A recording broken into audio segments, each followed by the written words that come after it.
Started. I just thank our partner chambers, the Greater Pittston, Wilkes-Barre, Back Mountain, Hazleton, Schuylkill, Carbondale, Wyoming County, and Northern Pocono chambers for being part of that. So welcome to all those members as well. We are recording today's session, so if you miss it or have to leave early, this link will be posted on all of our chambers, all of our partner chambers later today, as well as on scrantonchamber.com and all of our social platforms.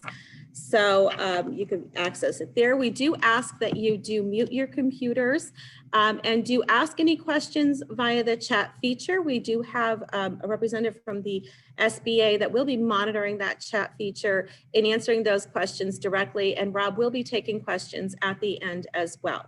So without further ado, please welcome the Lead Economic Development Specialist from the Eastern PA District Office of the U.S. Small Business Administration, Mr. Rob Goza. Rob?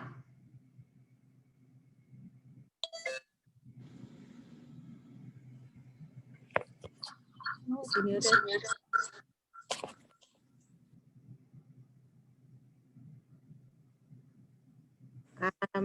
Can someone check his computer to make sure he's not muted?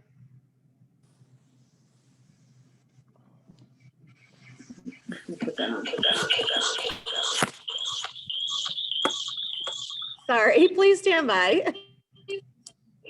Rob, you there? Rob, you there?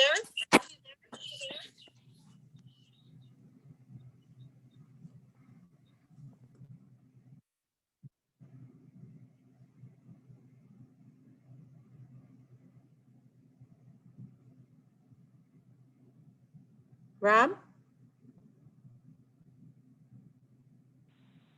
Bill. Join the meeting. Rob? He's on his phone, so I'm not sure if something happened because his audio on his computer was acting up.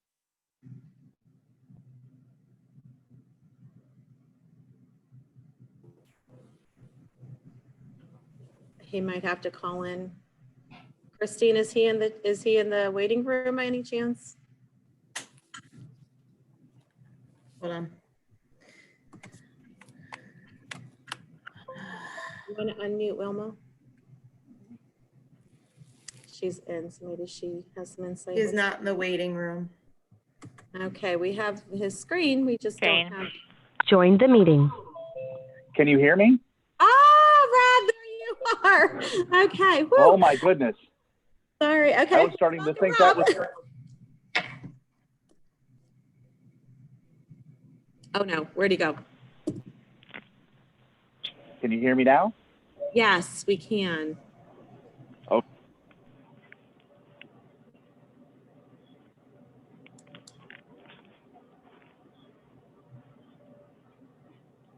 Okay, so I think we're okay now. So what I'm going to do is I'm going to launch the presentation, and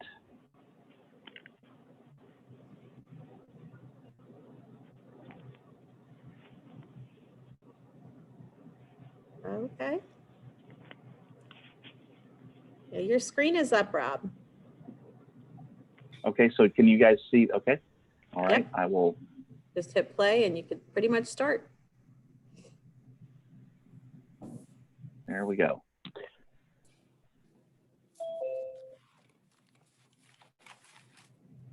All right, so my name is Rob Goza. I'm with the U.S. Small Business Administration. Everybody is probably here to hear about the new Paycheck Protection Program, but I'm going to go into just a few things before that to kind of give you guys an idea of where we've been and what we've accomplished so far, just to give some sense of the way that this thing has worked so far.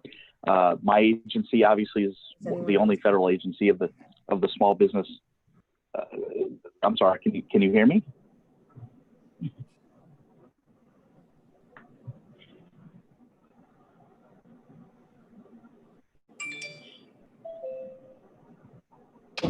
So my agency is the only agency in the federal government whose sole mission is to help small businesses start, grow, expand, and recover. Obviously, we unfortunately find ourselves in the recover phase because of the pandemic.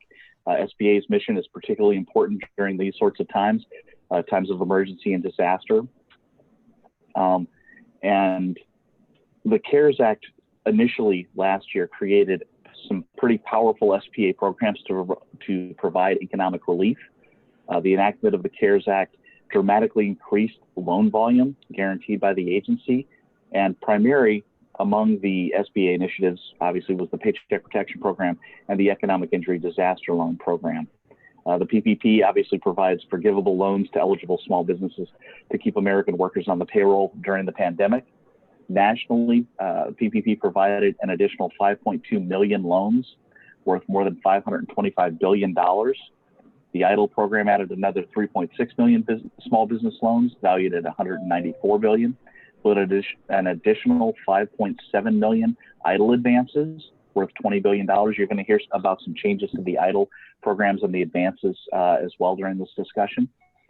Pennsylvania saw more than 97,000 EIDL loans for more than $5.1 billion and more than 164,000 EIDL advances, which are technically grants approved, for more than $575 million. SBA's traditional loan programs also continue to be leveraged to make small business loans available to small businesses.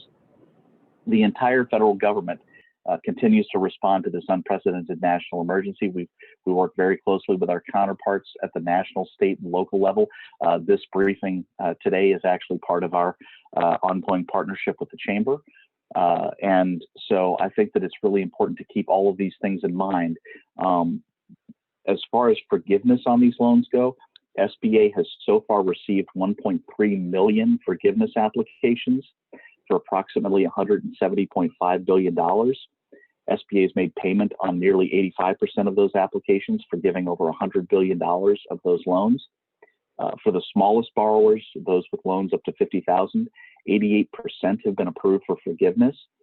PPP first ran from March to August of 2020, and the PPP has now been fully reopened to all participating PPP lenders to submit first and second draw loan applications to SBA. Those first draw PPP loans are for borrowers who have not received a PPP loan before the program stopped in August of 2020, which was kind of the first round of PPP, if you will. Second draw PPP loans are for eligible small businesses with 300 employees or less who previously received a first draw PPP loan and will use or have used the full amount only for those authorized uses, and they can demonstrate at least a 25% reduction in gross receipts between comparable quarters in 2019 and 2020. So that's just to kind of give you a brief overview of what we're going to kind of go into today. So the first thing that we're going to talk about, obviously, you can reach out to our funded partners like the Small Business Development Center, SCORE, Women's Business Centers, and Veterans Business Outreach Centers for additional information and assistance. They can even help prepare financial statements and submit the loan applications themselves. So that's something to keep in mind. The Economic Injury Disaster Loan eligibility they're still accepting applications through December 2021. Pending availability of funds. So obviously, if the funding is used, it will no longer be available prior to December 2021. But if you do not have an EIDL loan yet, and that's something that you think would benefit you and your business, you should definitely look into that.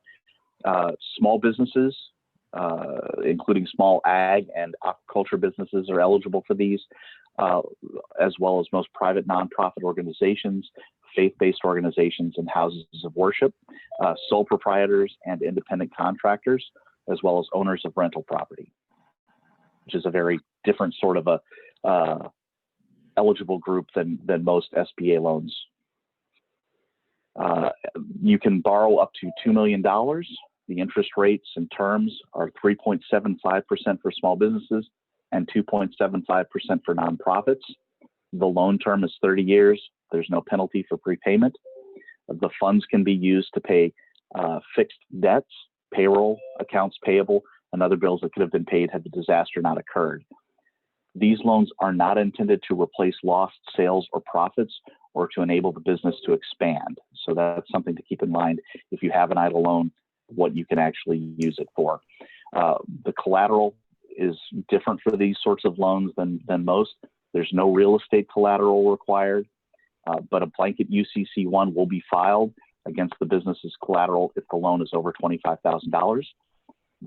There is a personal guarantee required for any loan greater than $200,000.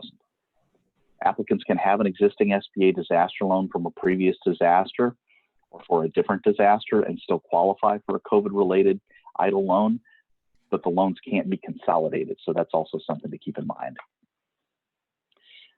The only real way to apply is online. That's really the best way to do it, and it's really the one that makes the most sense. There is some information here if you need additional assistance, especially if you're deaf or hard of hearing. And then you can always submit inquiries to disaster Join the meeting at sba.gov. So this is a big change to the EIDL program. SBA will no longer deduct EIDL advances from forgiveness payments remitted to PPP lenders. So this change is going to be applied to SBA forgiveness payments for the status of payment confirmed, dated December 29th, 2020 or later. For those loans where SBA remitted a forgiveness payment to a PPP lender that was reduced by an EIDL advance, SBA will automatically remit a reconciliation payment to the PPP lender for the previously deducted EIDL advance amount, plus interest through the remittance date. So the way that the EIDL program used to kind of interact with the PPP program, it no longer does. The PPP lender is responsible for notifying the borrower of that reconciliation payment and is responsible for re-amortizing the loan and notifying the borrower of the amount of the next payment due, or advising the borrower that the loan has been paid in full, whichever of those situations applies. Rob? If the amount yes. Are you supposed to be Yes. advancing through the PowerPoint? Because it's not advancing. It's still on the first screen. I wonder why that is. So you can't see me advancing the slides. Not at all. Nothing's advancing on your screen. No. Okay. Let's just. So is it changing That's all we're now? seeing. No. Hang on just a second. Sorry. No, I'm glad you said something because from what I can see inside it looked like it was advancing.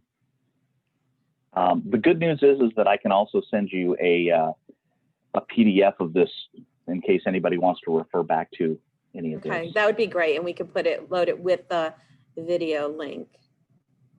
But yeah, if you manually click on the numbered slides to the side, but we're not seeing anything. Oh, there it goes. Okay. All right. Well, let me try advancing it that way instead. So I'm going to run through to here. So this is the website that I mentioned, covid19relief.sba.gov. That's where you want to go. It'll drive you to the application page Rob, for now EIDL. we have, Rob, we're blank screen. You're all black now, nothing. Black screen. I'm sorry. Is it better now? Now, yes, now. Okay, good. Okay. So I have two screens going here. I think that's probably what's causing Zoom to have a conniption. Let me try this instead.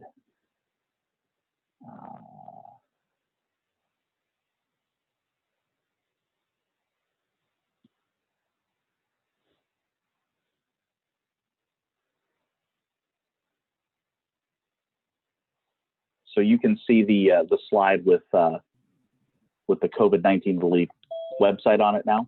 How to apply for EIDL? Yes. Slide number 6. Yeah. Okay. Yes. Yes. So I'm going to go to the next slide and wrap that up before we get into the PPP first draw updates. So the PPP lender is supposed to notify the borrower of what happens if there was an EIDL advance deduction previously applied. And then if the amount remitted by SBA to the PPP lender exceeds the remaining principal balance of the PPP loan because the borrower made a payment on the loan, the lender must remit the excess amount, including the accrued interest paid by the borrower, to the borrower. So depending on how all of that works out, you may even end up getting a refund for something if you've already paid off your EIDL loan. So now we're going to talk first draw updates. There's some significant changes to the program. To ensure increased access to PPP for minority, underserved, veteran, and women-owned business owners, initially the program was launched to accept loan applications from community financial institutions. You can see a list of those there. But the PPP, as of this morning, is now open to all participating lenders. You can actually use the Lender Match website if you need to get, it will direct borrower inquiries to the mission-based lenders if you're looking for one of those, but it will also direct you now to the rest of the lenders who are able to do this. So if you didn't use a community financial institution during round, if you got a previous PPP, or if you are, or if you're looking for a round two lender, Lender Match can help with that. You can apply for a PPP loan through March 31st, 2021. I realize that's a pretty short window. PPP participating lenders may include all of the following. So existing SBA 7A lenders, FDIC, federally insured depository institutions, federally insured credit unions, eligible non-bank lenders, or Farm Credit System institutions. So there's a broad variety of different types of lenders who are able to do the PPP program. There is a link online that you can find participating lenders and additional information, as well as complete terms of the loans. Small businesses, together with their affiliates, if applicable, are eligible for these loans. They basically have to have 500 or fewer employees. This is for first draw, obviously. Sole props, independent contractors, self-employed persons, 501c3 and C19 organizations, and news organizations, all are eligible for this. The PPP second draw eligibility changes that 500 employees to 300 employees or fewer. Also eligible for these are housing co-ops, 501c6 organizations, and marketing destination organizations with no more than 300 employees. Entities with no more than 500 employees in the NAICS Code 72 area, which we'll get into here in a minute. But basically, if you're in the accommodation and food sector, there's a North American Industrial Classification System Code 72 that applies to you. That changes the eligibility regarding number of employees. But PPP second draw eligibility changes to 300 employees for this as well. So, and entities must comply with size standards, eligibility criteria, and certain limitations. There is actually the first draw application is done through SBA Form 2843. So the eligible covered loan expenses include payroll costs as well as benefits, but 60% of the funds of the loan to get 100% forgiveness of the loan must be used towards payroll costs, but then you can also use these funds for mortgage interest, rent, utilities, expanded new expenses, for instance, worker protection equipment, and things like that. The kind of costs related to continuing to do business despite the pandemic, uninsured property damage costs caused by looting or vandalism during 2020 are also something you would be able to use these funds for, as well as certain supplier costs and operations expenditures. The borrower can select a covered period any time between 8 and 24 weeks after disbursement. That's going to play into, for some folks, that's going to play into whether or not they're eligible for forgiveness of the loan. So that's something you want to work carefully on to make sure that you meet the requirements. As far as second draw goes, eligible borrowers who previously received a PPP first draw may apply for a second draw. The maximum second draw is $2 million.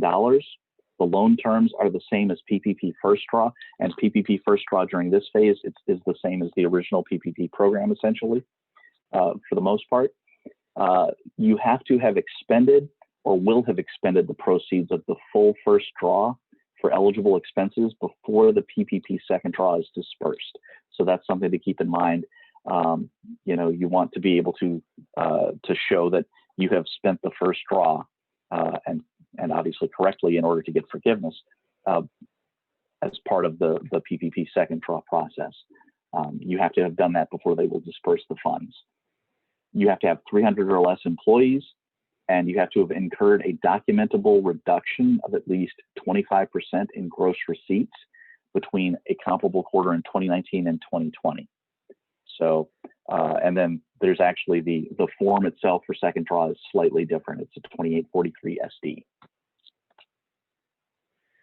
The way that the amount is calculated, how much you can actually borrow, is 2.5 times the average monthly 2019 or 2020 payroll costs. There is a difference for folks who are in NAICS code 72. It's 3.5 times the average monthly 2019 or 2020 payroll costs. So these are updates specifically about forgiveness that we're going to go into now. So for example, idle advances will not be deducted from PPP forgiveness. So that's a huge change. If you previously, if you had an idle advance, so what it was supposed to be a grant essentially, that would be counted against your PPP forgiveness. That is no longer the case.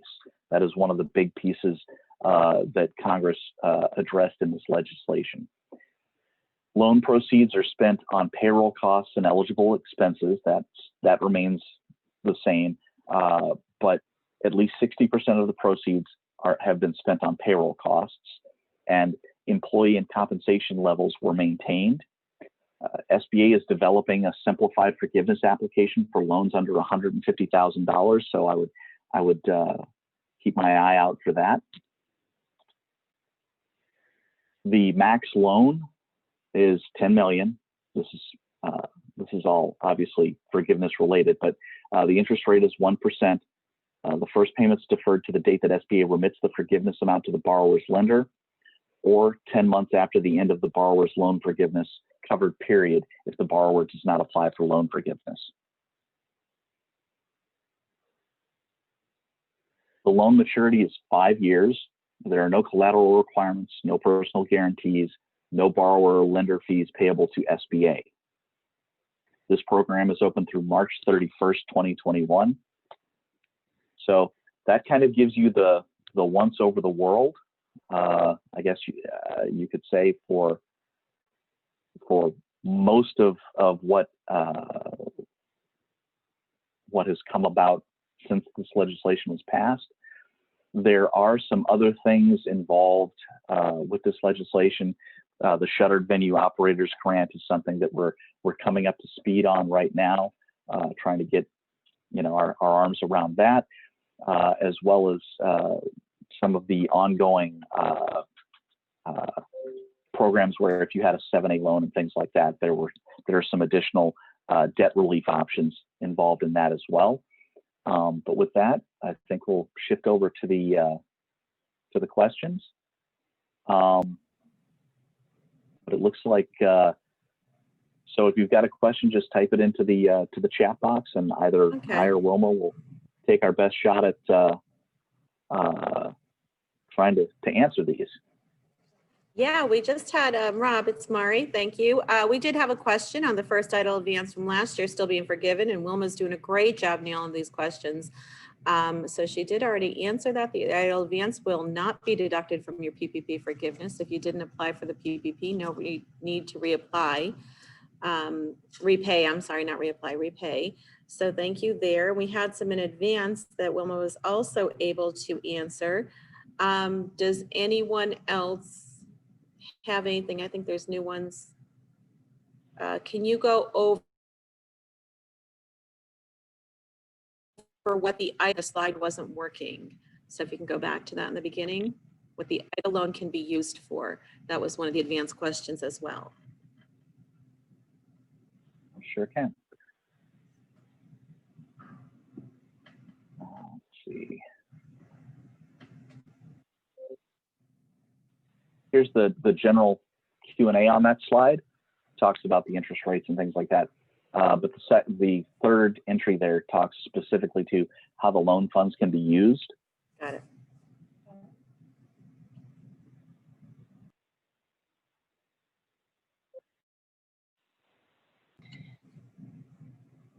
And good morning, Mary. Maybe I can interfere here for just a quick moment regarding the EIDL. Remember that for the EIDL, what SBA intended is to put you in the same position you were prior to the disaster. So maybe that gives you a way to actually explain how you can utilize the EIDL. Besides, it's for working capital.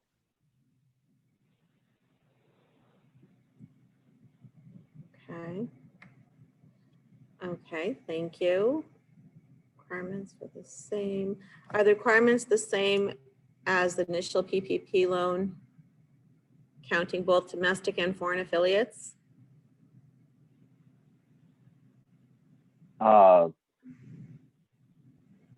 As long as the business is a U.S. owned business, it should be able to apply. There are some businesses that do a whole lot of exporting, for example, and they're U.S. owned firms, so they're still able to use the program. Thank you. Rob, we do have questions. People from the media are on here, so we're going to save those for later. We'll connect you directly with that because we do have other attendees asking direct questions. Does it matter which quarter in 2020 the loss is experienced? I'm sure it's 2020, not 2002. Does it matter which quarter in 2020 the loss is experienced? Yeah, I can take that. Wait, Rob, do you want to say something? Oh no, that's all you. You can use whatever quarter you have, either 2019 or 2020. Okay, thank you, Wilma. And is the advance still available?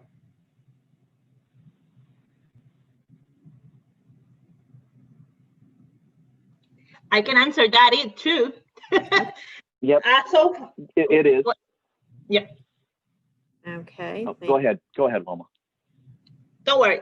As of right now, if you actually apply for the EIDL, you will not be able to actually see the EIDL advance.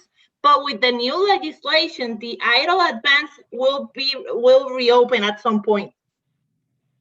Okay, thank you. This is a little bit different question. They are an equine boarding facility, which makes their company very different from the standard. Is there a contact that I can have to discuss my concerns with someone? So do we have a contact slide available at the end, Rob? Sure do. Okay, so if we could put that up there so they could contact someone. If you did not expend all of your first PPP funds, but paid back the remaining balance before forgiveness was applied for, can you still be eligible for a round 2 application? Ooh, that's a good one. And I can take that too. I mean, so say it again, Mari, because most probably you would not have to actually apply for the second draw. Instead, you will request an increase to your first draw. And there is a notice that just came out about that. Okay, so I would talk to the lender for that one. okay, so they did, if you did not expend all of your first round PPP funds, but paid back the remaining balance before forgiveness was applied for, you can still apply for round 2 applications. So you answered that in full, right? Okay. Are existing 7As and 504s being paid by the SBA for a period of time, like 6 months for the first round? I can answer that too. So we're waiting to see more instructions on that, because the new legislation actually provides for the debt relief program, which is which kind of actually is the same as the 6 month worth of P&A when what we saw in the last bill, but it's gonna be I believe it's 3 months worth of P&A and then an additional 5 months if you're included in one particular business but we're still waiting to see So more I can guidance actually, on that. Yeah, we're waiting for more guidance on that, but generally from what I've been able to figure out from the legislation, it looks like it defers P&I, principal and interest payments, on new or existing 7A, 504, and SBA microloans. It resumes payment on P&I on 7A, 504, and microloan program loans as well. Borrowers with qualifying loans are approved under the CARES Act to receive an additional 3 months of P&I starting in February. And then going forward, those payments will be capped at $9,000 per borrower per month. So hopefully that gives you a little bit more insight, although that's not something I would take as gospel yet because they're still kind of trying to get the ink to dry on all of the policies and regs. Okay. All right, thank you. Okay, this company had a big drop in investment income in February and March of 2020. Can that loss be included in gross receipt for the second round?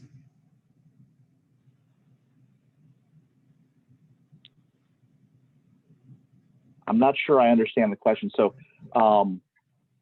is that the same time frame that they were using for the initial drop that they were using for PPP round 1, or are they applying for PPP round 1? They don't say. That was Kate Banta. So Kate, if you can answer the question there so he can answer it fully. I don't have more on that. If she comes back, we'll come back to that, Rob. Susan had a question. Can you expand on what should be included in gross receipts? All of the money made. I mean, gross receipts are all of the money you take in, basically. Okay. Cindy has a question. What documentation would be needed to support the loss is related to COVID-19? I'll let Wilma take a swing at that, but generally I think it's just the receipts again. Yeah, correct. Okay, so receipts. Okay, let's see. Shauna, we had over 300 people at the beginning of 2020 and received PPP funds last year, but since pandemic, we are under 300. Would they now be eligible? So That's you're an saying, extremely good question. yeah. Because remember that for the second round, you have to have, in order to be eligible, you have to have 300 employees or less and document that you have lost at least 25% of your gross income. Okay. All right. So technically, if you started out with the 500 or less, and through attrition and business loss, you are now at a position of 300 or less, I would think that you should be able to apply for the second PrEP. It's certainly not a position that you would want to be in, but it probably does make you eligible again. Okay, thank you. And I see Rob put his direct information there. If anyone is in the chat or you save the chat feature, Rob's email and direct phone number are there as well. Richard has a question. How are you handling startups from 2019 who didn't have revenue in 2019 during their startup phase and wasn't able to scale during 2020 to show a profit?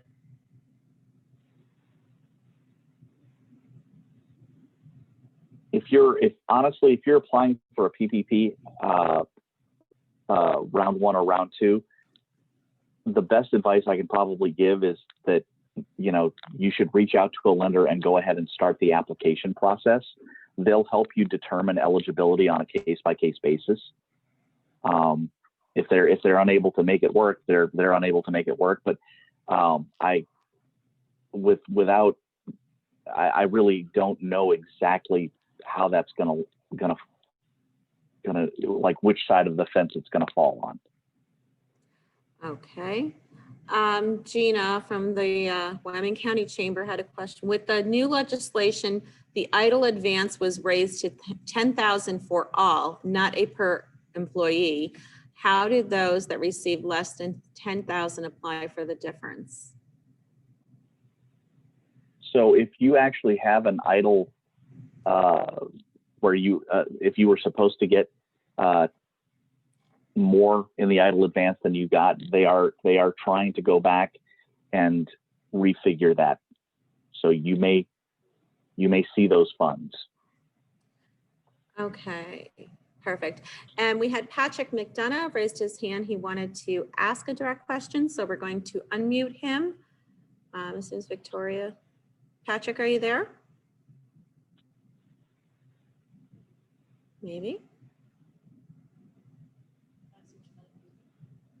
Okay, if Patrick, if you're there, you can ask your question. We asked you to unmute. You have to unmute yourself.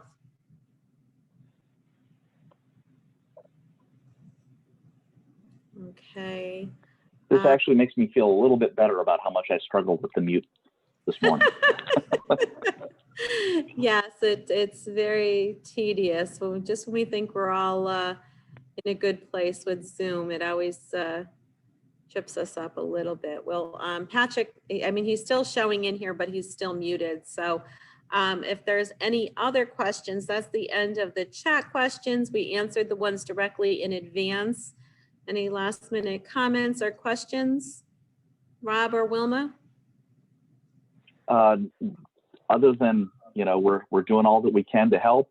And if there's some way that I can be of assistance, please don't hesitate to reach out. You've got my email and my phone number.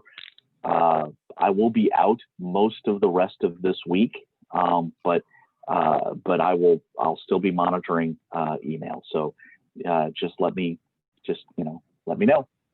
Okay, well, thank you so much, Rob and Wilma. And again, we will get this video up on the Chamber's social media sites and website today. And Rob is going to send over this PowerPoint presentation so we can have that available with the video as well. So thank you everyone for being here today.